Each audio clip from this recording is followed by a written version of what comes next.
Então, a ideia aqui é tratar sobre a produção de gráficos, né? Em particular, tratar também sobre a questão de linearização de curvas. Isso vai ser um tópico que vai aparecer na segunda atividade, na terceira e na quarta, né? Então, essencialmente, o que eu vou estar colocando aqui para vocês são algumas instruções, né, ou sugestões de como está encaminhando, né, a produção dos gráficos, né? Obviamente, vocês podem também seguir o vídeo do professor Alan, né, que está no E-Disciplinas. Aqui é apenas, eu vou estar trazendo um pouco do recorte dos vários erros que eu identifiquei ao longo das diferentes edições da qual essa disciplina foi apresentada em Santos, né? Então, desde já, vou estar antecipando os possíveis erros que vocês normalmente têm quando fazem pela primeira vez um gráfico.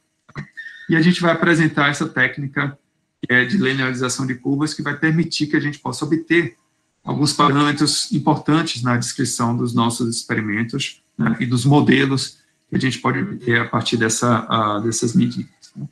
Bom, então, primeiramente, né, a gente tem várias maneiras de fazer uma representação gráfica, seja ela visual, né, ou mesmo, por exemplo, no meu grupo de pesquisa, a gente trabalha com a possibilidade de não apenas estar visualmente mostrando essas medidas, mas também usando som, né? Então, você, ao invés de você ver um gráfico, você pode ouvir, né, essas variações ao longo do tempo, né? É um processo chamado sonificação, né? Bom, mas para o que a gente vai estar apresentando aqui, né? Então, note o que é que usualmente vai aparecer para vocês em termos de uma medida experimental, né? A gente vai ter uma tabela com os valores dos dados, né? Aqui nesse caso tem as posições e as velocidades de um corpo, tá? Então, note que essa tabela ela já traz algumas informações, como também ela está faltando algumas informações, né? Então, primeiro, você vê que, de fato, né, os valores eles correspondem aos erros que a gente potencialmente poderia ter. Precisaria saber quem que é o erro em cada uma dessas medidas, né? E a segunda, ela não traz nenhuma informação quanto às unidades, né?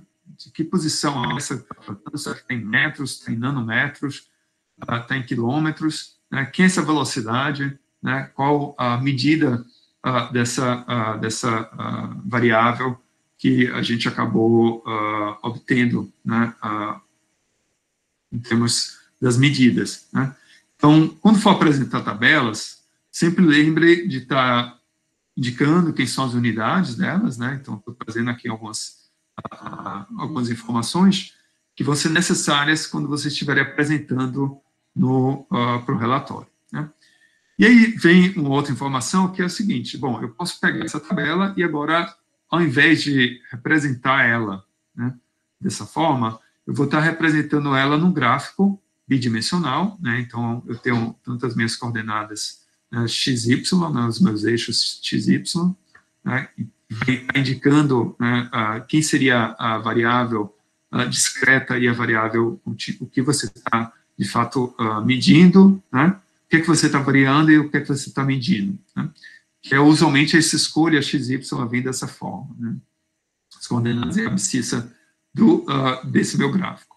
Bom, a maneira como a gente vai estar representando vai ter que ser de tal forma, né, que, a partir de uma rápida visualização, a gente consiga identificar quem são as variáveis, qual o comportamento delas, né, e se eu quiser saber um valor intermediário, ser fácil a gente obter isso, né? Então, note, isso aqui é um exemplo que, tipicamente, quando você usa o Excel, por exemplo, ele faz automaticamente a escolha, né, das escalas, né, das subdivisões que você teria de um determinado eixo, né? Então, note que essa subdivisão aqui ela é muito ruim, né? Como é que eu vou identificar se eu tenho um determinado ponto? Fica muito difícil de você, um valor que é irracional, né? 13,333. Então, isso aqui não é um valor esdrúxulo, que normalmente não é utilizado, mas é o que usualmente pode ser o default do Excel, por exemplo, né?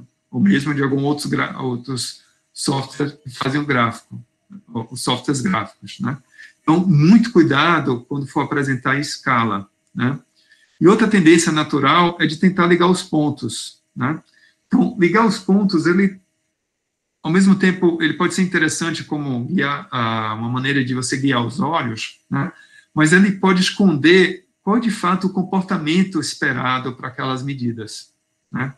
Então, como tendência, né, tente sempre optar e não estar ligando os pontos, mas sim identificando quem são esses pontos, usando escalas adequadas, né, identificando quem são, né, essas coordenadas, esses eixos, né, então, o que é X aqui? Quem que é o Y? Né, qual a unidade de X? Qual a variável? Qual a unidade, né, em cada um desses casos?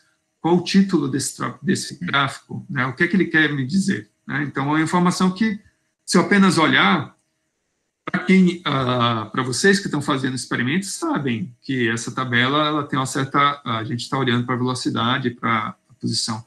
Mas se você apresentar para outra pessoa, fora de qualquer outro, sem o contexto da qual aquele material foi apresentado, ela não vai saber quem que é cada uma dessas variáveis e unidades, né? Então, portanto, você não está, de fato, trazendo a informação de uma forma consistente, nem acurada, e muito menos, né, visualmente fácil para a gente poder identificar. Se eu quero saber quem é o valor desse ponto, poxa, eu vou precisar fazer uma regra de 3 aqui para saber entre esse ponto e outro, escala, o gráfico ele tem que ser direto, tem que bater o olho e saber qual seria o valor numérico, né, desse ponto. Tá? Outra informação que está sendo, que foi perdida aqui nesse gráfico, né, que é a informação quanto ao erro. Toda medida tem um erro, né? Se o meu erro é pequeno, ele estiver menor do que o valor do símbolo, tudo bem, mas ele está lá, né? Então, ele está dentro do tamanho dos símbolos que a gente está apresentando. Então, de novo, sempre que a gente for apresentar uma tabela, ela tem associado a ela, cada variável, o erro, né? Tanto, nesse caso aqui, tanto em x quanto a velocidade, né? Posição e velocidade, bem como quando a gente for apresentar os dados no gráfico, ele também tem que conter essa informação, né? Qual que é o erro de cada ponto? É o mesmo? Ela varia com a variação da velocidade, né? Você vai ter um erro maior quando tiver velocidades maiores, ou um erro menor, né? Qual o comportamento típico desse fenômeno, né? O que a gente pode tirar dele?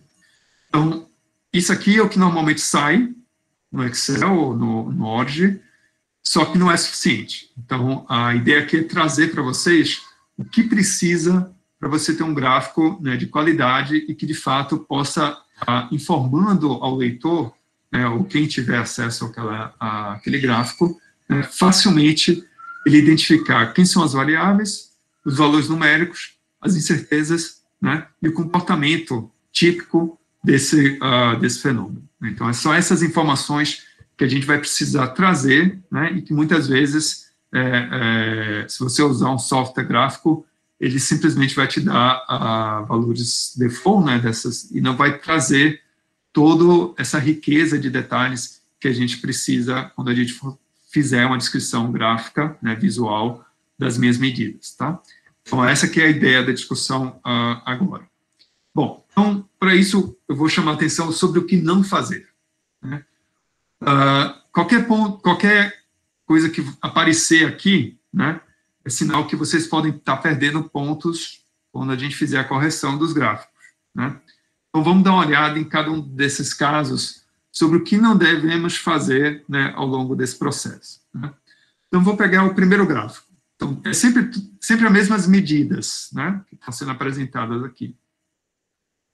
Muito bem, ele tem um título, né? Aparece aqui as informações nos eixos. Você tem até uma subdivisão adequada, né? Então, o ideal é sempre a gente ter subdivisões que sejam múltiplos de 10, de 5, de 2, que é fácil você fazer a visualização, né? Os pontos, eles estão espalhados ao longo do gráfico, né? Contudo, você tem o tamanho dos pontos, né? Eles são muito pequenos, né?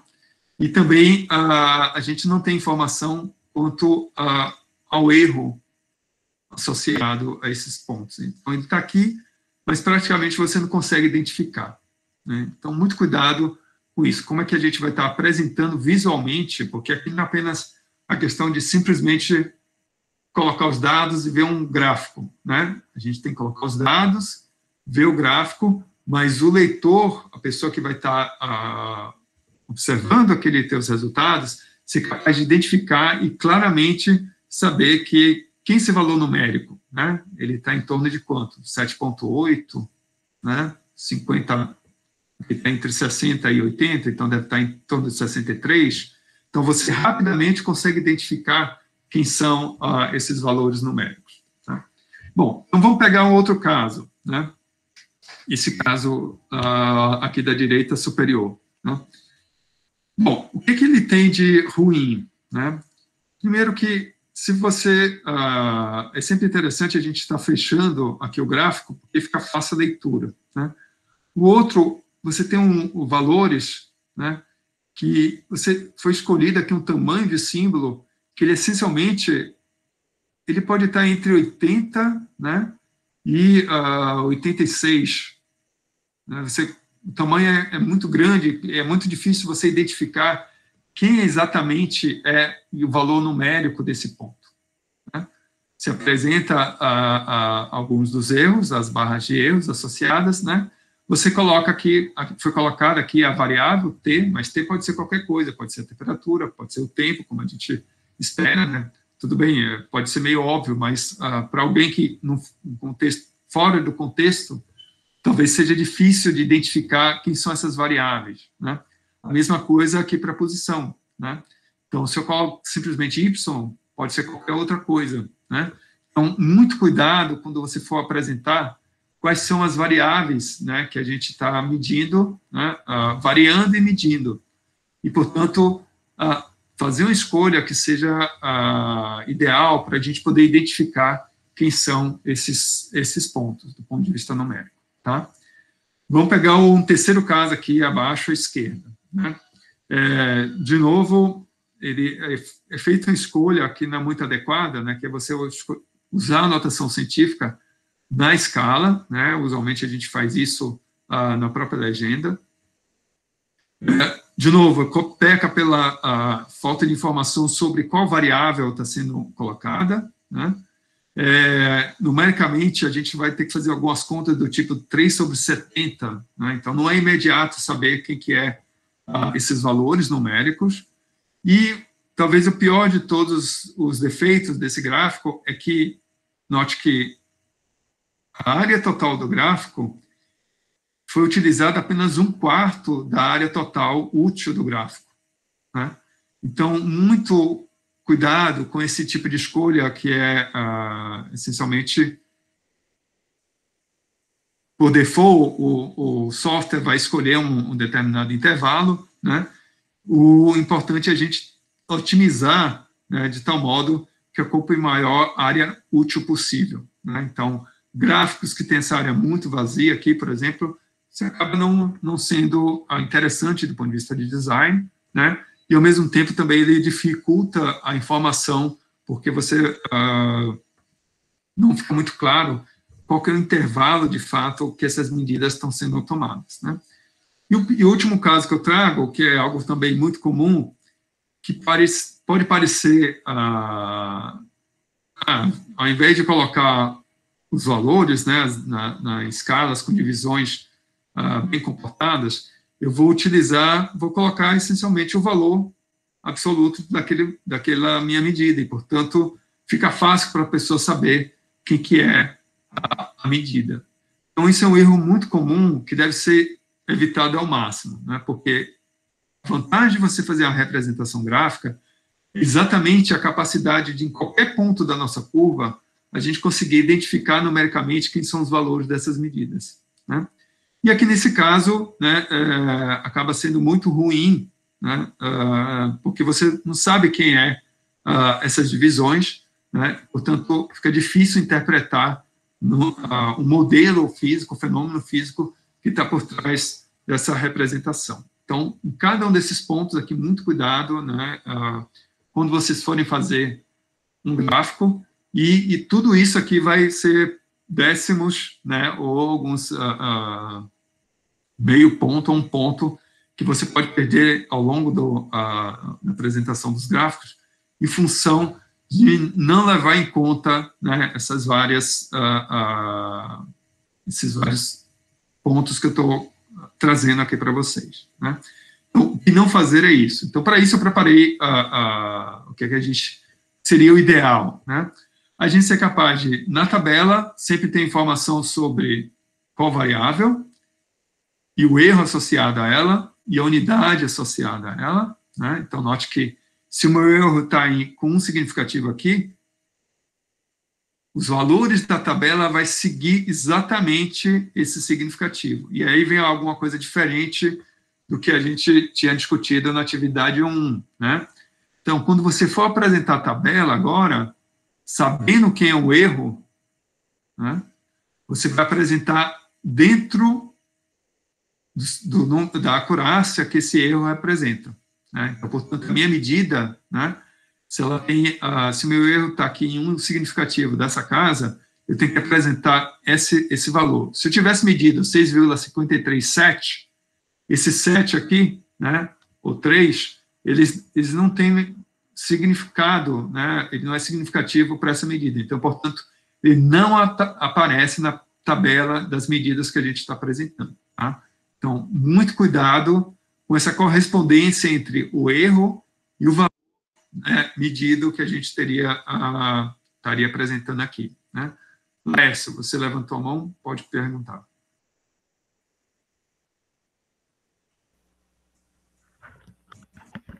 Professor, está me ouvindo? Eu estou ouvindo bem baixo, Laércio. Se você puder falar mais próximo do microfone. E agora? Por favor, pode falar. Então, eu estou fazendo confusão justamente nisso aí. Por exemplo, o erro, nesse caso aí, seria somente um significativo, né? Certo. Mas, então, aí se eu pegar, por exemplo, aí esse 29,28, como é que eu vou apresentar isso aí somente com significativo? Então, note, o erro que tem um significativo, a medida não. A medida ela pode ter quantos significativos esse erro permitir, certo?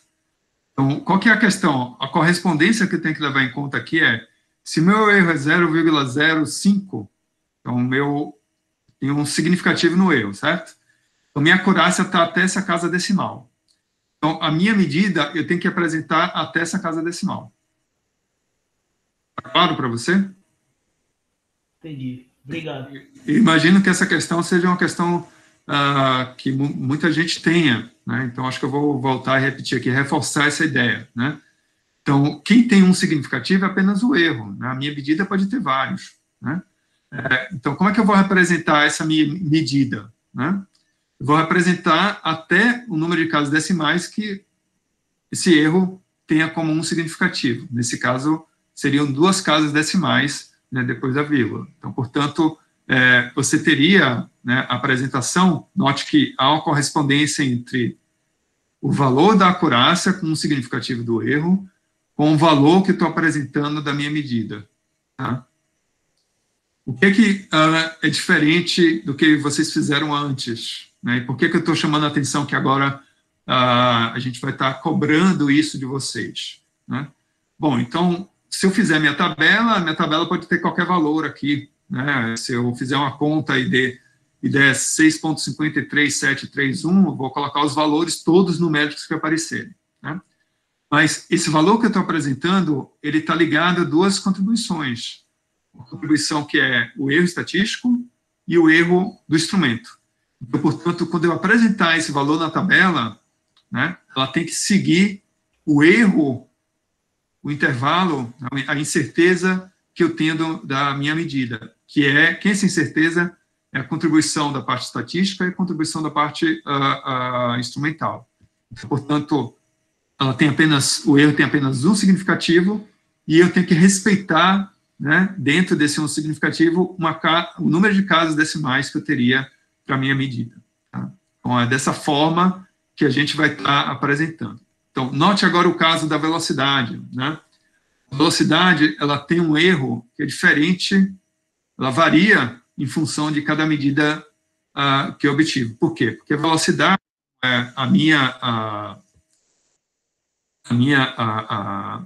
o Douglas, já vou atendê-lo. como a velocidade é a minha medida indireta, né, o erro da velocidade é um resultado da propagação de erros da posição. Então, portanto, ela pode variar ao longo do processo. Então, aqui eu teria 2 significativos, né, o ideal seria colocar apenas um, né, mas note que dentro desse erro eu estou respeitando aqui o número de casas, né, enquanto os demais, né, você tá identificando que o erro, né, está mudando em função do tempo, ou melhor, em função da medida, não do tempo, desculpa, mas em função da medida que você está realizando, né, que é essencialmente um resultado da propagação de erros da posição. Tá? Então, Douglas, eu vi que você tinha levantado a mão, você pode se manifestar. Boa tarde, professor. Professor, fiquei um pouquinho na dúvida de como eu vou representar o erro da posição. Porque o erro da velocidade, a gente tem até uma linhazinha dizendo de onde até onde seria, não é isso?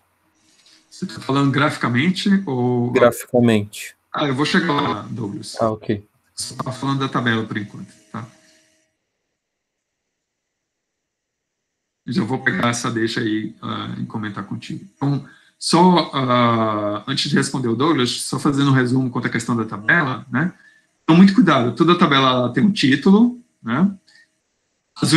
As variáveis, ela tem nome e sobrenome, né? Ou seja, tem nome e as medidas que estão associadas a ela, bem como a gente vai estar apresentando o erro com um significativo, né?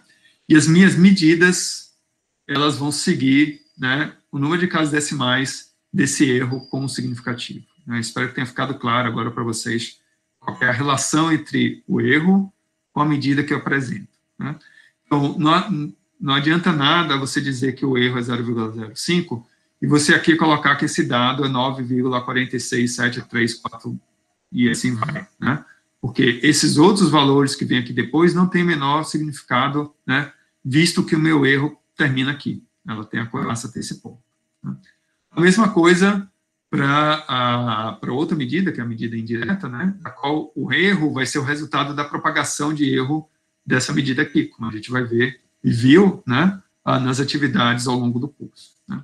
Bom, o que eu tenho aqui, e agora respondendo a questão do Douglas, né, então, o que seria o gráfico ideal? Eu tenho a posição, estou indicando quem as variáveis, né, posição e velocidade, ela tem, aqui está as unidades de cada uma delas, né? Você tem divisões, que são divisões fáceis de você estar realizando, identificando em cada os pontos, né? Então, portanto, fácil de saber numericamente quem que é esse ponto em relação aos demais. Né? A gente tem agora, aí vou responder a pergunta do Douglas, a parte vertical, né? Os erros da velocidade. Então, note que o erro, ele muda em função, né, de cada uma das medidas, porque durante a propagação de erros se identifica que, muito provavelmente, né, o erro da velocidade dependa do valor da posição, então, portanto, você tem um aumento da incerteza dessa medida, e ela é indicada por essas duas barras. Né?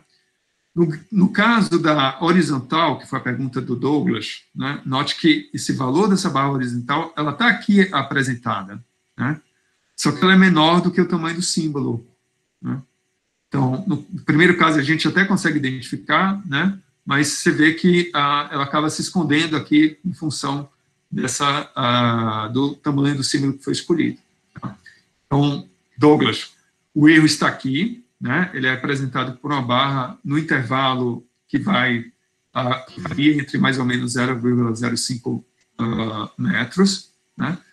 Só que ele não está visível porque o tamanho dessa barra, o erro dessa medida é muito menor do que o tamanho do símbolo que foi escolhido para apresentar a nossa medida. O que é um símbolo adequado, ele não é tão grande nem tão pequeno para a gente conseguir numericamente, né, identificar quem são os valores dessas medidas. Tudo bem?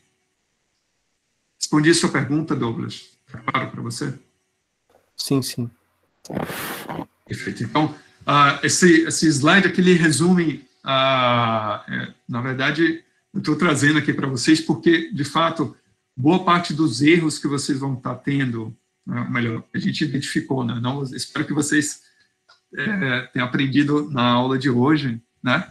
Mas que os colegas de vocês das gerações passadas, das edições passadas, usualmente esquecem desses detalhes e que acaba diminuindo, né? Vocês acabam sendo penalizados em função de como está representando essas medidas, tá? Então, essa é mais ou menos a ideia aqui por trás dessa discussão, né? Bom, então a gente tem um checklist, né? Esses slides vão estar disponíveis para vocês, assim como também no vídeo do professor Alain e aqui esse próprio vídeo que vai estar disponibilizado para vocês.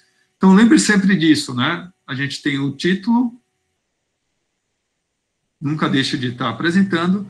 Você tem o eixo das abscissas, que usualmente vai ser as medidas da qual você vai estar avaliando, né? E o eixo das ordenadas, que vai ser as medidas indiretas, né? O que a gente vai estar, de fato, medindo a partir da variação, né, do que aparece aqui na abscissa, né? Então, sempre tem o nome da variável, a unidade, né? O nome e a unidade, né? Que é a velocidade em função do tempo. Você tem os pontos experimentais que vão ser apresentados com seus devidos erros, né? E a informação também, muito cuidado com essa escolha do eixo, da escala do eixo, porque o ideal sempre é escolher, né, divisões de 10, 5, 2, né, que você rapidamente possa identificar um determinado ponto, né, e saber quem seria, né, os valores numéricos dele, né. E, finalmente, um ponto que eu vou comentar daqui a pouco, que é essa curva média, que é uma curva que vai representar, né, o comportamento desse fenômeno, né? Então, ela pode ser uma linha reta, como é esperado aqui, né? Então, você teve a velocidade em função do tempo, você tem essencialmente a aceleração vezes o tempo, mas a velocidade, né? Então, a gente espera esse comportamento linear, né? E a partir disso, a gente consegue identificar, né, quem seria o modelo, de alguma forma, captura, né, esse comportamento, no caso aqui, a velocidade de queda de um corpo, né, que é exatamente a motivação do experimento, do segundo experimento. Tá? Bom, então, o ponto agora é como obter essa curva, né? Quem vai ser essa reta que melhor representa, ou melhor, essa curva que melhor representa, né, o comportamento desses dados em função da ordenada em relação à abscissa. Tá? Então, lembre sempre, quando você for fazer um gráfico, olhe se cada uma dessas informações estão sendo disponibilizadas, né, no seu gráfico. E o que a gente vai fazer é exatamente isso, né? Você colocou o título, ótimo, né, ganhou o ponto. Não colocou, menos tanto. Você colocou os pontos experimentais, sim. Ele está com os dados, com os erros associados? Não. Então, menos X, né? O nome das variáveis e as unidades estão sendo colocadas de forma correta, né? E assim por diante, né? Então, o Vinícius fez um comentário, exato, Vinícius, aqui seria o mais correto seria colocar explicitamente o valor da variável, né? Essa informação ela pode também estar autocontida, né, no título, né, mas o ideal é sempre a gente colocar, né, quem seria a variável completa que a gente está tratando. Tá bem? E dessa forma, né, todas as informações possíveis que a gente pode extrair de um gráfico poderão ser obtidas. Né? Bom, então, como que a gente traça, né, poderia estar realizando, né, essas médias? Na prática, se a gente tivesse, o que a gente trouxe aqui é o que seria um papel onde você tem as divisões já fornecidas, né? E, portanto, antigamente, para você fazer isso, a gente tinha que pegar entre esses pontos e estar escolhendo quais, de fato, seriam a reta que melhor passa por todos os pontos, o que é algo que era meio... ele não era tão preciso assim, né? Então, você tem que olhar para cada um desses conjuntos, né? Quais muitas das vezes até, você vê, aqui a gente teria um comportamento que talvez nem seja quando você tem atrito, né? Note que se fosse tentar fazer meu modelo passar uma reta, grande parte dos pontos estariam fora desse modelo, né? Então, essencialmente, o sistema não captura, né, esse comportamento linear, o fenômeno ele não é descrito por um comportamento linear. Né? Então, a gente precisaria estar sabendo qual curva, né, que dessa forma acaba representando, né, esses sistemas. Então, a maneira como é feito hoje, que é feito no Excel, em vários desses softwares gráficos, né, utilizando, né, eu vou uma técnica que é chamada de mínimos quadrados. Né? Essencialmente, o que é que ele vai fazer? Ele vai pegar todos os conjuntos de dados que a gente tem, né, inserir o valor em função do meu x e do meu y, né, e fazer esse cálculo, né, e minimizar o que a gente chama, né, fazer essa técnica chamada mínimos quadrados, porque você vai minimizar o quadrado da distância do ponto em relação ao valor médio, né, que a gente teria para aquele conjunto de pontos. Né. E nesse caso, a gente vai estar calculando a segunda derivada, né, dessa expressão em relação, se eu tenho um modelo linear, né, quem vai ser o meu coeficiente angular e quem vai ser o meu coeficiente angular, ou linear. Né. Então, o A ele representa a inclinação da reta, né, e o B representa o ponto onde você tem uma interseção com o eixo das ordenadas. Né. Então, atribuindo essas duas condições matemáticas, né, é assim que numericamente o ORIG, o Excel, né, ele calcula que seria, se eu fosse fazer uma parametrização de uma linha reta, né, uma equação da reta, aqueles meus pontos, né, ele vai fazer exatamente isso. Né, ele vai pegar todos os pontos e está calculando, né, esse somatório e fazer essas derivadas. Né. Então, se eu abrir isso, eu vou conseguir obter quem seria o coeficiente angular. Ele vai depender dos produtos x e y e desse produto dos somatórios entre x e y. Né, e aí toda essa expressão. Se você quiser, você pode abrir essas contas, né, dessa maneira, numericamente, né, é dessa forma que a gente consegue obter. E o coeficiente angular linear é, né, a mesma coisa, né, ele vai ser igual, né, se eu fizer essa derivada aqui em relação a esse somatório, ele vai aparecer essa expressão, né, e o que o software vai fazer é calcular quem seria o meu coeficiente angular e quem seria o meu coeficiente linear a partir do produtório, né, o somatório dos produtos, né, e o somatório das medidas que foram realizadas e também do quadrado, né, dessas medidas, o quadrado do somatório das medidas individuais.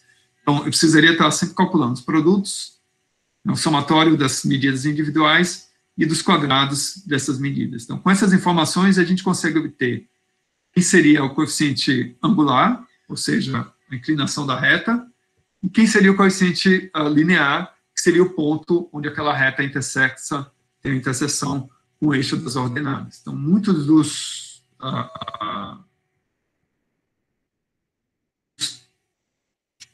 do que a gente vai estar fazendo, né, usando os softwares, ele usa essa estratégia, né, que é chamada de mínimos quadrados.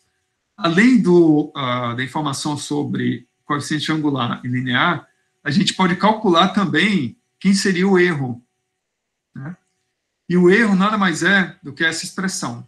Então, a gente vai conseguir calcular quem que é o erro para aquele conjunto de dados do meu coeficiente angular, vai ser dado por essa expressão, e quem que é o erro do meu conjunto de dados, né, para o meu coeficiente linear, que vai ser dado por essa expressão, onde esse sigma, né, vai ser igual, né, ao erro que a gente teria dentro do conjunto de medidas que a gente está realizando. Então, isso tudo é feito automaticamente pelo Excel, pelo ORIG, quando você pede para fazer uma linearização de uma curva, né, ou seja, qualquer equação da reta que representa aqueles dados, e o que ele vai fazer é procurar qual reta vai minimizar a distância, né, eu vou trazer aqui de volta esse...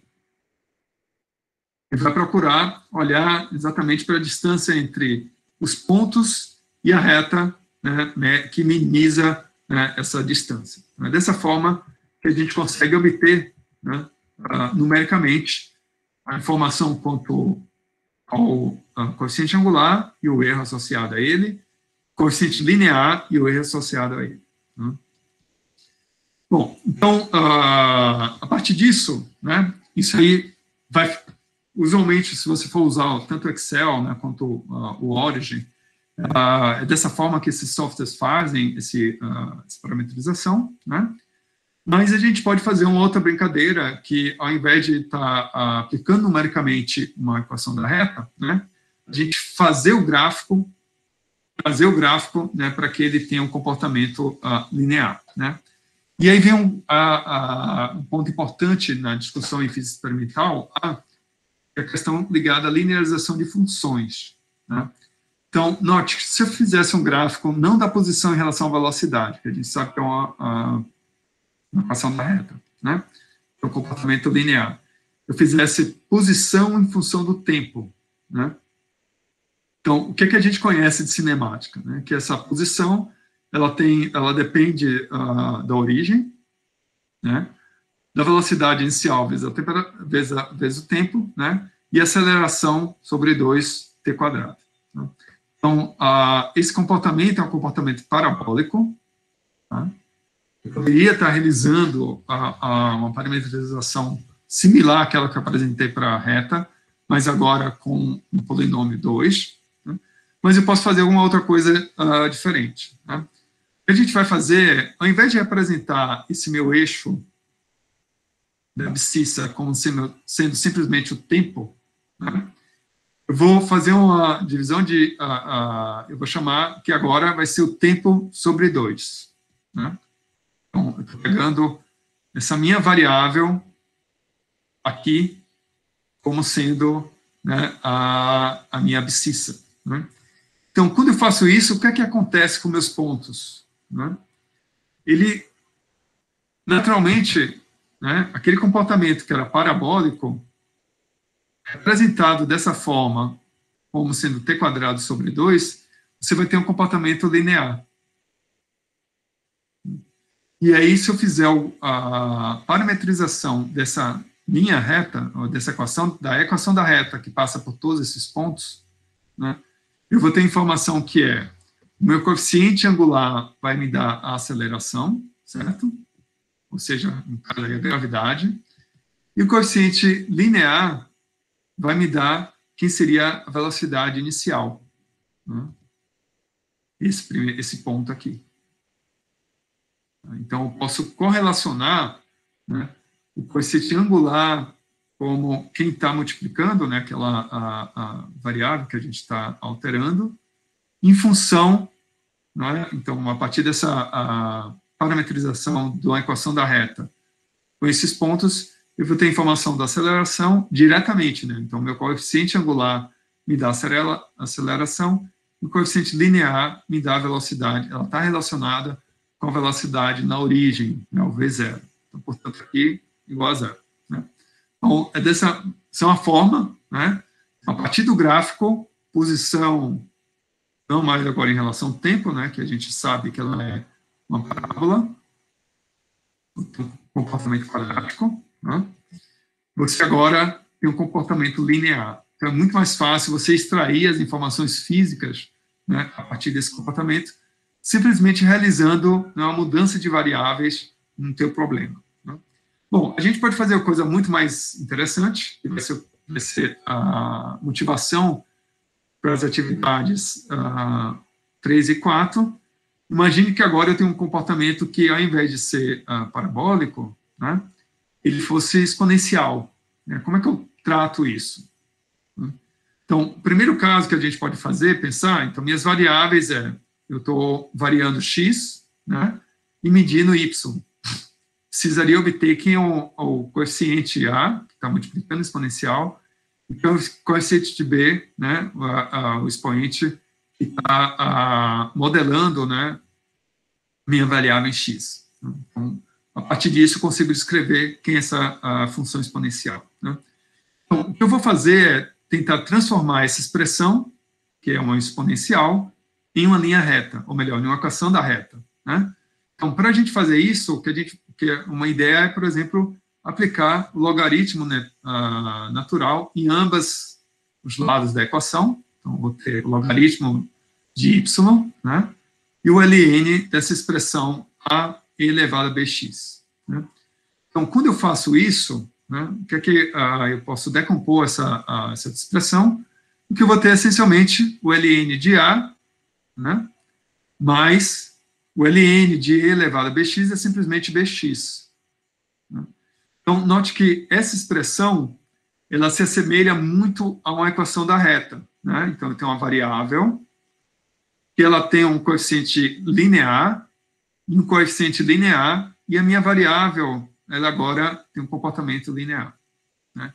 Então, quando eu tenho uma exponencial e eu aplico logaritmo natural em ambos os lados da equação, eu chego a uma expressão que ela tem a cara de uma equação da reta. Então, portanto, eu estou linearizando a exponencial. Né?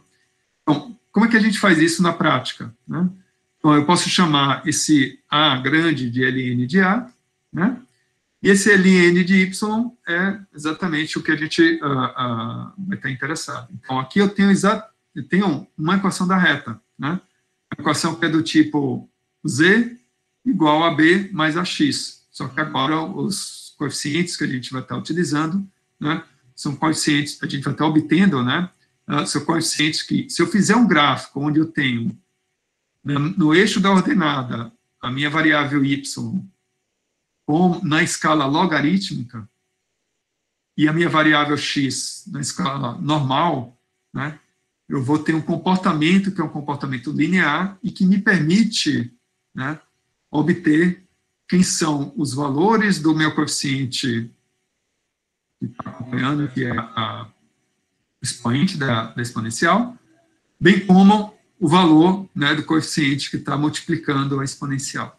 Tá? Então, isso vai aparecer principalmente quando a gente estiver tratando da viscosidade e também do caso do pêndulo de torção. Né? Bom, eu posso fazer outras linearizações, que não apenas a exponencial, né? Então, por exemplo, pode ser uma potência, né? E com isso, né, a ideia seria, ao invés de aplicar o logaritmo natural, né, eu vou aplicar o log. O processo é o mesmo, né? Então, você vai ter o log de y vai ser igual ao log de a mais b log de x, né? Qual que é a diferença aqui? É que, ao invés de eu ter um eixo, aqui eu vou ter um eixo que é logarítmico e o outro normal. Aqui eu vou ter um eixo que ambos os eixos são logarítmicos. Então, portanto, eu chamo esse gráfico de log-log. Né? Então, no primeiro caso, ou de log. Então, a gente tem uma escala, que é uma escala que a gente pode escolher tanto no Excel quanto no Word, né? Você pode escolher se você quer uma escala normal, uma escala log, uma escala de log. Então, ele vai fazer isso para você. A gente vai estar mudando, né? Então, ao invés da gente fazer o cálculo do logaritmo de cada ponto, o gráfico já vai automaticamente criar uma reta, né? Ou melhor, aparecer um comportamento linear. Se você tem um comportamento exponencial, né? Então, no caso do gráfico log normal, ou um comportamento de log, né? Ou log-log, quando a gente tem esse tipo de funções, né? E vão descrever o meu fenômeno, seja a partir de uma potência, né? Ou a partir de uma potência. Né? Então, diferentes expoentes vão estar descrevendo aquele comportamento. Tá? Então, esses são processos que a gente utiliza para estar caracterizando nossos modelos. Então, note que, no primeiro caso, essencialmente, a gente consegue obter a gravidade pelo coeficiente angular e a velocidade inicial a partir do coeficiente linear. Né? Quando a gente tiver comportamento exponencial, se eu fizer a reta, né, parametrizar uma reta, um gráfico log normal, você vai conseguir obter que é o coeficiente desse expoente, bem como quem seria o parâmetro que está multiplicando aquela exponencial. Tá? Então, é dessa forma que a gente lineariza, né, as curvas. Tá bom? Então, eu vou parar aqui a gravação, dar um tempinho, para quem tiver dúvidas,